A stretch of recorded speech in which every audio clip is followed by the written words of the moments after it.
En ces temps troublés, nous assistons à une inversion inquiétante des valeurs.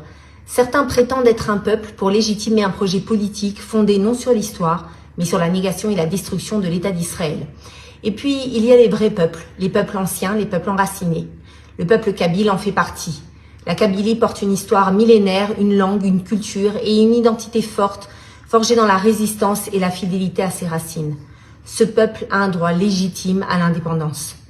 Comme d'autres peuples anciens de la région, les Kabyles incarnent une alternative claire à l'effacement identitaire.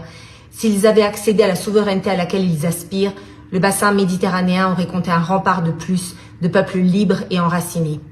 Mon père Jacques Hupfer, de mémoire bénie, avait déjà apporté son soutien au président kabyle en exil Ferhat Mehni. Aujourd'hui encore, je poursuis ce soutien avec la même conviction, d'autant plus que le soutien du peuple kabyle à Israël a toujours été clair et indéfectible. Le peuple juif le sait, le combat pour l'indépendance est parfois long, mais lorsqu'une cause est juste, elle finit toujours par triompher.